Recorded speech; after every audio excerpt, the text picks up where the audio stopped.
어떻게 하면 하나님의 큰 은혜를 받게 됩니까? 오늘 말씀을 통해 그 답을 찾으시기 바랍니다. 엘리야는 지난주에 본 것처럼 하늘에서 불이 내려오도록 기도하여 850명의 이방 선지자를 다 죽인 엄청난 사람이었고 3년 반 동안 비가 오지 않았는데 기도하여 큰 비 내리게 한 엄청난 선지자였습니다. 그 소문이 그냥 이스라엘 전역에, 북이스라엘 전역에 다 퍼졌어요. 오늘 우리가 보게 되는 엘리사인데 이 엘리야나 엘리사 시대가 다 북이스라엘이에요. 솔로몬 이후 나라는 쪼개져요. 북이스라엘과 남쪽 유다. 남쪽 유다는 예루살렘이 있어서 그나마 제사장도 있고 성전, 솔로몬 성전도 있고 해서 예배를 드렸지만 이 북이스라엘은 성전도 없고 선지자도 없고 제사장도 없어요. 그때 하나님이 엘리야와 엘리사를 보내서 그래도 예배 드릴 수 있는 리더들을 키웠어요. 엘리야가 엄청난 능력을 나타내자 생도들이 몰려들었습니다. 그렇게 엘리야와 함께 한 10년 정도 엘리사가 지냈는데 이제 엘리야가 하늘로 가는 거예요. 그것은 아마 이 예언하는 자가 있어서 엘리야의 죽음을 다 생도들이 알고 있었던 것 같습니다. 그 1절을 우리 한번 같이 읽어볼까요? 열왕기하 2장 1절 다 같이 읽습니다. 여호와께서 해오리 바람으로 엘리야를 하늘로 올리고자 하실 때에 엘리야가 엘리사와 더불어 길갈에서 나가더니 이 길갈은 여러 선지 생도들이 있는 학교 중에 가장 대표적인 학교, 선지 생도들이 있는 곳이었던 것 같습니다. 열왕기하 4장에도 보면 엘리사가 다시 길갈에 와서 생도들과 함께 지내는 장면이 나옵니다. 길갈은 어떤 곳입니까? 출애굽한 이스라엘 백성들이 요단강을 건너고 가나안 땅에 도착했어요. 가나안 땅 첫 번째 그 장소에서 텐트를 치고 그들이 머문 곳이 길갈이에요. 그 길갈은 처음 시작의 장소입니다. 엘리야는 엘리사에게 너 여기 머물라. 나는 이제 하나님이 부르셔서 간다 하며 머물라고 하였는데 따라갑니다. 베델까지. 2절을 보면 엘리야가 엘리사에게 이르되 청하건대 너는 여기 머물라. 여호와께서 나를 베델로 보내시느니라 하니 엘리사가 이르되 여호와께서 살아계심과 당신의 영혼이 살아계심을 두고 맹세하노니 내가 당신을 떠나지 아니하겠나이다 하는지라. 이에 두 사람이 베델로 내려가니 엘리야가 엘리사에게 여기 길갈에 머물라. 나는 베델로 간다. 그런데 엘리사는 나는 당신을 떠나가지 않겠습니다 하며 따라가요. 이 길갈에서 베델까지는 약 12km 정도 됩니다. 엘리사가 엘리야와 함께 베델에 도착하자 그곳에도 선지 생도들이 있었어요. 베델에 있는 선지 생도들도 이 엘리야가 승천할 것을 알고 있었어요. 그래서 엘리사에게 왜 당신 여기까지 따라왔느냐? 그러자 엘리사가 잠잠하라 나도 알고 있다. 그렇게 말합니다. 엘리야는 엘리사에게 이제 그만 따라오고 이 베델 여기 그냥 머물라. 나는 이제 여리고로 간다. 베델은 어떤 곳입니까? 아브라함이 가나안 땅에 들어와서 처음으로 단을 쌓고 예배 드린 곳이 베델이에요. 또 야곱이 도망을 가다가 이곳에서 잠깐 잠을 자는데 꿈을 꾸죠. 하늘에 사닥다리가 연결이 되고 천사가 오르락 내리락 하죠. 그 장소, 이곳에 하나님께 예배해야 되겠다 해서 벳엘, 하나님의 집이라는 이름을 짓고 그곳에 예배 드렸어요. 그래서 베델은 예배 드리는 곳입니다. 예배가 시작되는 곳. 엘리사가 베델에 머물러 하였지만 여전히 나는 당신을 떠나가지 않겠다며 여리고로 따라가요. 그 열왕기야 2장 3절 4절 베델에 있는 선지자의 제자들이 엘리사에게 나와 그에게 이르되 여호와께서 오늘 당신의 선생을 당신 머리 위로 데려가실 줄 아시나이까 하니 나 또 아노니 너희는 잠잠하라 하니라. 엘리사가 그에게 이르되 엘리사야 청하건대 너는 여기 머물라 여호와께서 나를 여리고로 보내노니라. 엘리사가 이르되 여호와 살아계심과 당신의 영혼의 살아계심을 두고 맹세하노니 내가 당신을 떠나지 아니하겠나이다 하니라. 그들이 여리고에 이르매 베델에서 여리고까지는 약 20km 정도 됩니다. 엘리야와 엘리사가 여리고에 도착하자 그곳에도 선지 생도들이 있었습니다. 여리고에 있는 생도들이 왜 엘리사에게 여기까지 따라왔느냐 하니까 나도 안다 잠잠하라. 엘리야는 엘리사에게 이제 그러면 여기 여리고에 그냥 머물라. 나는 이제 요단 강으로 가겠다. 그렇게 말하자 엘리사는 여전히 나는 당신을 떠나지 않겠다 하며 요단까지 따라가요. 그게 2장 5절에서 6절. 여리고에 있는 선지자들의 제자들이 엘리사에게 나와 이르되 여호와께서 오늘 당신의 선생을 당신 머리 위로 데려가실 줄 아시나이까 하니 엘리사가 이르되 나도 아노니 너희는 잠잠하라. 엘리야가 엘리사에게 이르되 청하건대 너는 여기 머물라 여호와께서 나를 요단으로 보내노니라 하니 그가 이르되 여호와의 살아계심과 당신의 영혼의 살아계심을 두고 맹세하노니 내가 당신을 떠나지 아니하겠나이다. 여리고에서 요단까지는 8km 정도 돼요. 여리고는 어떤 곳입니까?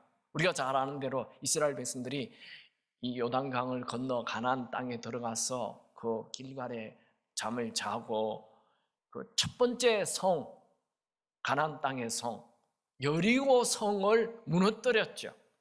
그 장소가 여리고예요. 여리고는 첫 번째 승리의 장소입니다.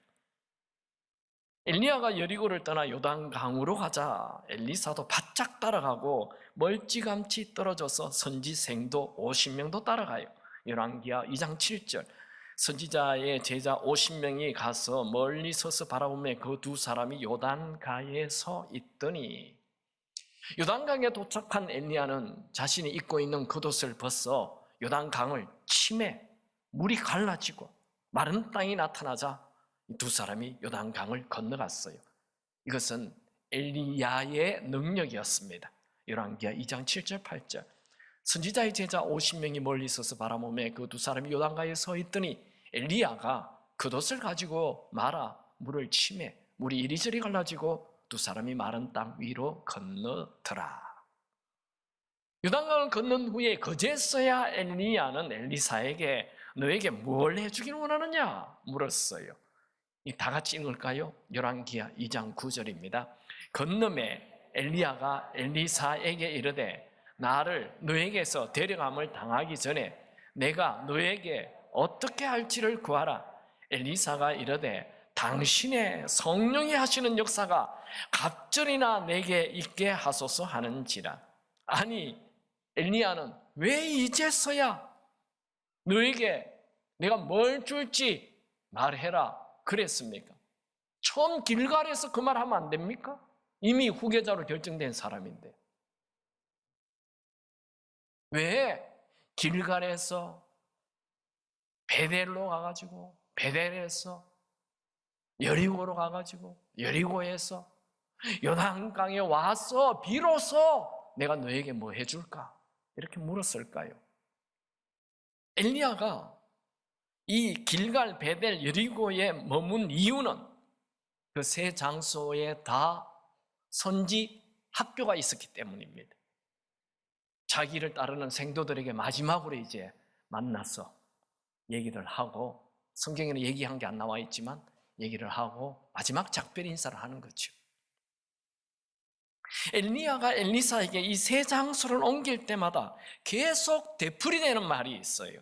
그것은 길갈에 머물라, 베델에 머물라, 여리고에 머물라 하는 세 번이나 머물라 하였어요. 따라오지 말라는 얘기죠. 그런데 엘리사는 세 번이나 당신을 떠나지 않겠습니다. 떠나지 않겠습니다. 떠나지 않겠습니다. 세 번 대답합니다. 이게 떠나지 않는다라는 말은 원어에는 버리지 않는다라는 뜻이 있습니다. 그런 사람은요 유명할 때, 멋있을 때, 능력 있을 때 가까이 하려고 해요. 그러나 힘이 없을 때, 능력이 없을 때, 병들었을 때, 볼품 없을 때 버리려고 합니다. 그 당연한 것 같죠? 진짜 좋은 사람은 힘이 없을 때, 연약할 때라도 변함없이 함께하는 것, 그 좋은 사람이에요. 이것을 동행이라고 하죠. 현대인들은 너무 감정의 기복이 심해서 쉽게 떠납니다. 또 너무 이기적이어서 자기에게 이익이 안 되면 그냥 다 버려버려요. 그래서 동행하는 사람이 없어요.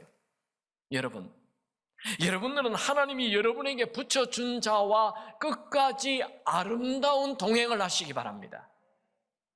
요즘에는 결혼 20년, 어떻게 지겹게 20년 동안 한 여자와 사냐, 이런 얘기도 나오고 있어요. 정말 무서운 얘기죠. 우리는 하나님이 붙여준 자와 끝까지 아름다운 동행을 해야 합니다. 엘리야가 이렇게 계속 3번 장소를 옮기면서 이곳에 머물라 라고 말한 이유는 엘리사를 테스트하는 거예요. 뭘 테스트합니까? 엘리사에게 충성심이 있느냐, 간절함이 있느냐, 이걸 보는 거예요. 여러분, 큰 은혜 받는 사람들의 공통점이 있어요. 그게 뭐냐 하면 간절함이에요. 엘리야가 물었어요. 내가 너에게 뭘 어떻게 할지 구하라. 그때 엘리사가 좀 생각 좀 해보고 한 하루 후에 대답하죠. 한 달 후에 대답하죠. 그러지 않아요. 솔로몬도 똑같았죠. 내가 너에게 뭘 해주겠느냐? 좀 생각 좀 해보고요. 그러지 않아요. 바로 답이 나오죠. 곧바로 당신의 성령이 하시는 역사가 갑절이나 내게 있게 하소서. 이건 교만이 아니고 겸손입니다.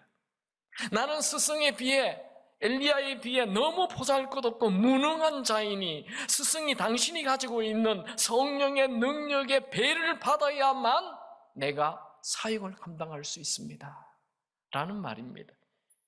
엘리사는 자신의 연약함과 부족함을 극복하기 위해 스승의 엘리야가 가지고 있는 능력의 갑질이 필요하다고 생각하였습니다. 엘리사는 자신의 무능을 알았습니다. 그는 겸손했습니다. 그는 영적으로 갈급했습니다. 엘리사가 갑절의 성령을 구한 것은 거룩한 욕심입니다. 저는 우리 모두가 하나님의 은혜 없이는 살 수 없는 자임을 알고 매일 하나님의 은혜를 구하는 자 되시길 축원합니다. 내 힘으로 살면 되지, 이 정도 살면 됐지. 위험합니다. 하나님의 은혜 없으면 우리는 오늘이라도 죽을 수 있습니다. 하나님의 은혜 없으면 우리는 아무것도 할 수 없어요. 인간이 망하는 비결이 뭐냐면 교만해서 망하는 거예요. 겸손하면 언제나 은혜가 있습니다. 하나님의 은혜를 구하시는 자 되기 바랍니다.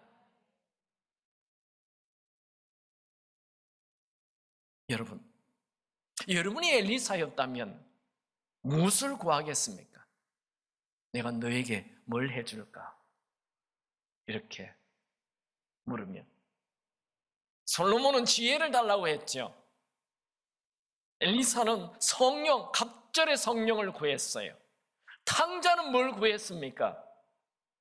아버지 유산을 원했어요. 돈을 원했어요. 우리가 탕자 아닌가요?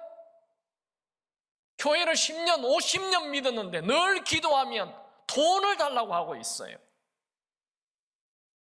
여러분, 사람의 차이는 관심의 차이입니다. 생각에, 요구하는 것의 차이예요. 뭘 구하느냐가 그 사람이에요. 큰 인물들은 벌써 큰 것을 구합니다.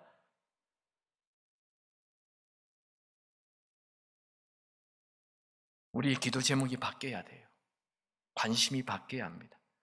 관심이 바뀌면 인생이 바뀝니다. 여러분, 돈을 구하지 말고 성령 하나님을 구하시기 바랍니다. 여러분은 최근에 하나님 앞에 엎드려 간절히 성령을 부어달라고 기도한 적이 있습니까? 만사를 지켜두고 하나님께 성령을 부어달라고 매달려 본 적이 있습니까? 하나님은 하나님을 찾는 자가 만납니다. 엘리야가 뭘 주길 원하느냐? 그러자 엘리사가 엘리야에게 갑절의 성령을 원합니다. 그때 엘리야, 그래 주마, 자 받으라. 그렇게 하지 않고 이상한 말을 해요. 열왕기하 2장 10절 같이 읽을까요? 이르되 네가 어려운 일을 구하는도다. 그러나 나를 내게서 데려가시는 것을 네가 보면 그 일이 내게 이루어지려니와 그렇지 아니하면 이루어지지 아니하리라 하고, 갑절의 성령을 달라고 얘기하니 그래 내가 주마 할 수가 없습니다. 왜요? 성령은 하나님이 주시는 것이기 때문에 그렇습니다. 그래서 그 어렵다, 그건 내가 할 수 있는 게 아니다. 그러나 네가 만약에 내가 하늘로 올라가는 것을 본다면 너에게 성령이 내릴 것이다, 이런 얘기를 했어요.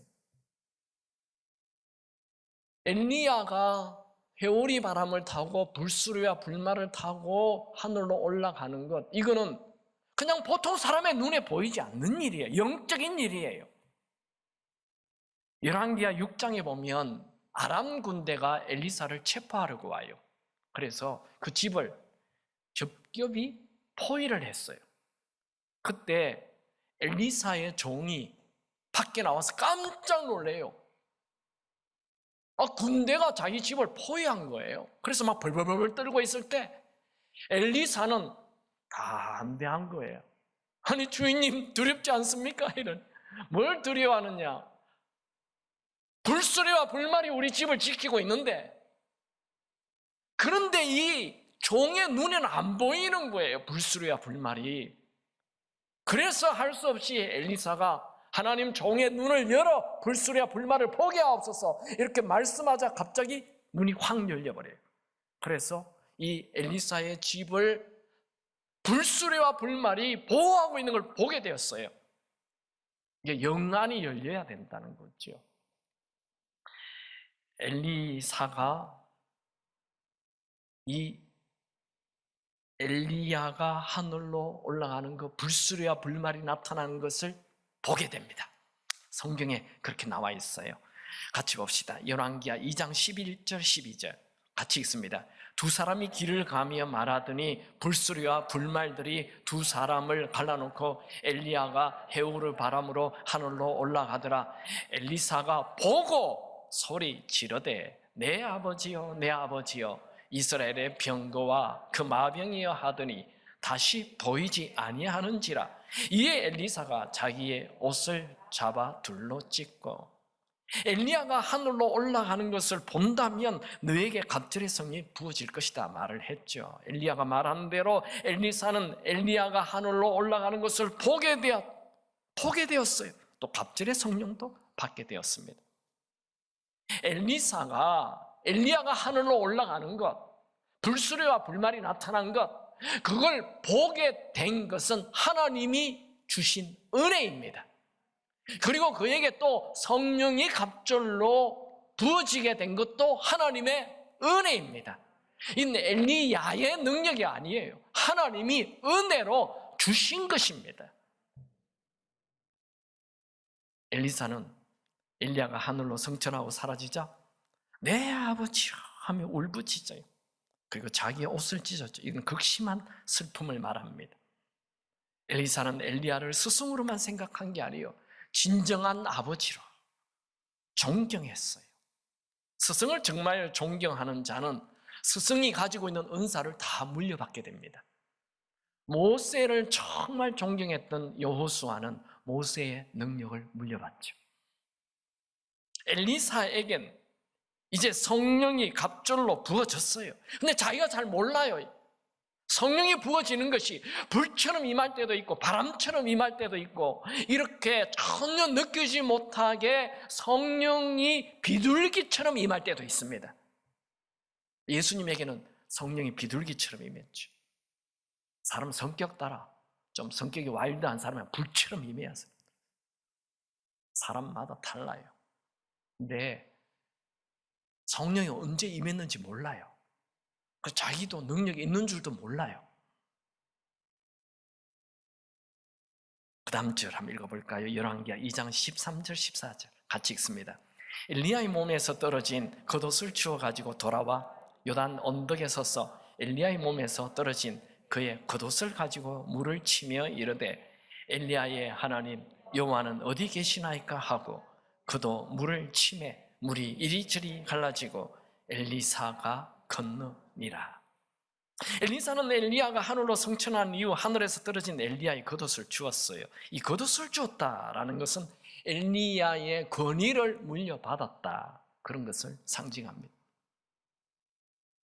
엘리사는 조금 전에 요단 강물을 건널 때 자기의 능력으로 건넌 것이 아니고 자기 스승의 능력으로 이 요단 강물을 건넜어요. 이제 다시 요단 강물을 건너서 돌아와야 되는데 요단 강물을 건널 힘이, 능력이 없죠. 그래서 하나님을 찾았어요.